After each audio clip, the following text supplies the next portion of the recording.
He hasn't spoke much on the show today. Sorry, guy. I want to interject for a minute. He hasn't spoke much on the show today. Young Daniel. What are you making of? Look, we knew. I understand the logic you're using. My brother said this to me earlier on today. He doesn't do socials or anything. He's like, I don't get why people are praising Chelsea for like getting rid of all these players. I said, oh, why? He said because he said if you go around picking up litter in society, you looked at as a pretty good person, right? Yeah. You go around collecting litter, yeah, but not if you're doing it for community service. Yeah, and he's basically saying that Chelsea are being praised for like fixing a mistake. And my brothers have been a bit salty. I was like, all right, cool. But Dan, what do you think of what Chelsea are doing? Because I personally think the amount of players they got out is good. They're looking at buying real quality into their team. And I think once June's gone and FFP's taken care of, I think they're going to go even bigger in the market. What do you make of it, young man?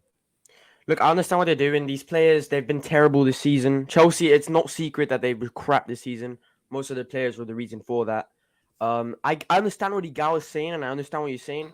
I understand what also Staffy is saying, where it's good to get this young squad, a bit like what Arsenal did. But we saw that cost Arsenal at the end of the season, where they were needing that experience in those games that ended up costing them. And that's why the main reason why they didn't end up winning the Premier League. So I think you probably want to keep some of the experience there.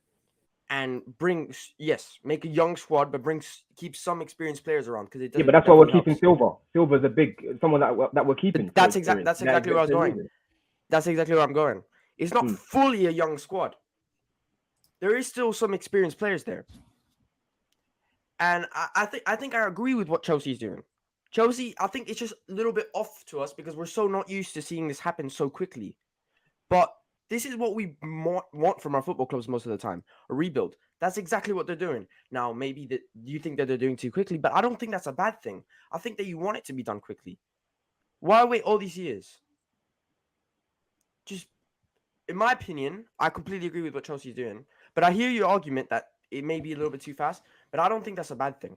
And Dan, when you say about the experience as well, like we've got Chilwell, very experienced. You've got Reece James. Very experienced. You've got Thiago Silva, very experienced. You've got Raheem Sterling, very experienced. So it's not like we're just bringing in all these 19, 20-year-olds. It's not that. There's still a blend of experience in the team.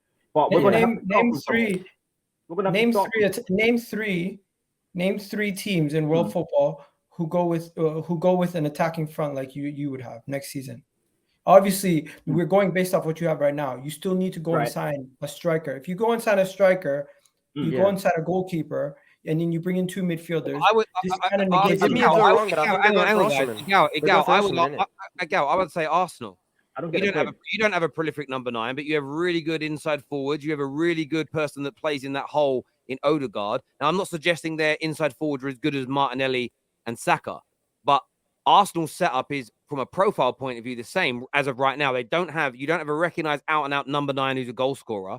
You have very talented, speedy, skillful inside forwards, and you have someone that plays in the hole. So Arsenal do it. I'm not saying they're going to make it work, but in terms of the personnel, it's very similar in terms of the profile of individuals. It's in the type of players they are. I do think Chelsea got to improve in that area though, in terms of quality though. I'm seeing people talking about. Sorry, just a quick one. I'm seeing people talking about Nkuku's position, right? Nkuku is a second striker, but he can also play as a cam. That's what we're going to bring him in for. Poch plays a 4-2-3-1. The plan is to bring in a striker. Therefore, Nkuku is going to play as a cam. He's not going to play on the left, which is going to stop Mudrik's development, and he's not going to play on the left ahead of Sterling. So he's going to play as a cam. He's a second striker, but he can play. How many signings do you need? But here's the other. But let's not forget that Chelsea also want Osimhen as well.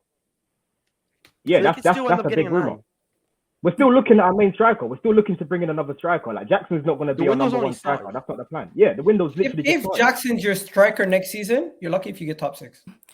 I feel like a lot of people are looking at Chelsea because of the strangeness that was last year. The whole takeover, how the manager situation changed with from Potter to Lampard, and how it just turned into a bit of a car crash.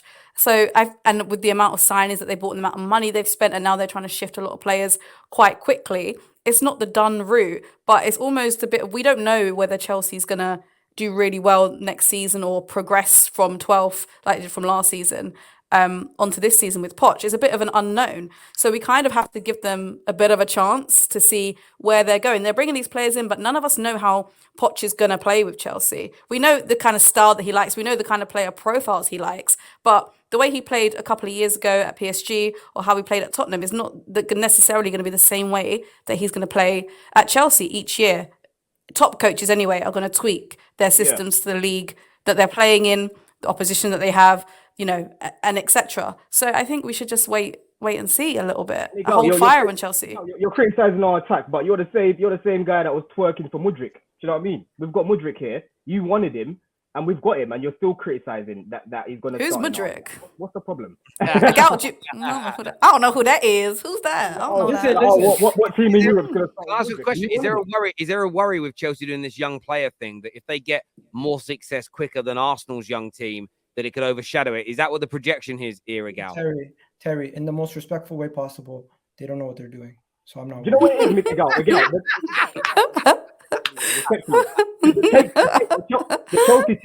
The Chelsea takes I get from you come from a very hopeful angle that it's not going to work. Bro, I've given you my logic. I've played it out for you, but you guys still are saying the same thing I'm saying, just rewording it in a nicer way.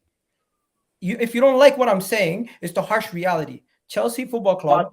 I don't agree with everything that you're saying. Chelsea Football Club, we don't know the direction they're headed in yet until we see everything laid out. There's a lot that needs to get done, and I'm willing to sit back and say, you know what? If you guys smash this window, I'll change my opinion. But at this moment, so hold on. You're stating the obvious. Hold on, Dan. I got you here. One second. But why is the obvious so harsh? Wait. It's not even that, but I feel like you allow yourself only to follow your club blindly for years, because we've been watching you for years, bro, and we've watched you through the whole process. Hold up, no, I'm sitting here complaining about Mason Mount. Everyone's telling me to relax, so clearly I don't follow anyone blindly. But the issue is, Igal, you want to follow your club blindly, and you want to sit here, and when someone else gives a little bit of reasoning why he wants to support what his club's doing, you're trying to rule it out from the beginning like it's not going to work out. Bro, I get your reasoning. I'm actually leaving room for them to do well. No, you keep shitting on it, and you keep saying it's not going to work in the long term and the short term, and they did it wrong. No one thought Arsenal did it the right way when they got rid of all their experience, and you finished 8th 2 years in a row. And then guess what happened? You eventually got in a title race. No one still believes Arsenal can do anything because we have to get off the line. And Chelsea, at this moment in time, as their currency comes prize, they still have a lot to prove to everyone, even their own fans. You yourself have a lot of question marks over your own team. But right now, you're in a situation where you're defensive and you're defending your club. But I get it. I'm just going to say this. I'm just going to say this. How many players do you think your team needs? How much work do you think needs to be done at your club? And do you think this is something that can be next year where you're actually going in and you're competitive? I don't think so. Yeah, and when I say competitive, I mean at least trying to get top 4. Yeah, but the thing is, though, I don't understand how you can say you don't know what we're doing when you can see that we're clearly trimming our squad. We're trying to plug a lot of holes that, like I said, we've had for quite a long time with Casado. We've already got Enzo as of January. We're trying to plug the hole of the striker that we had. If you actually watch Chelsea last season, I know we finished 12th, and I know there was quite a lot of games where we didn't play well. But overall, during the season, we were creating a lot of chances. We weren't burying them. We weren't playing as bad as what people thought. We weren't getting the results because we literally had no striker and we had no CDM. We were terrible. We had those holes to fill. So we're trying to fill those holes, and you're still criticizing it and saying that you don't know what we're doing.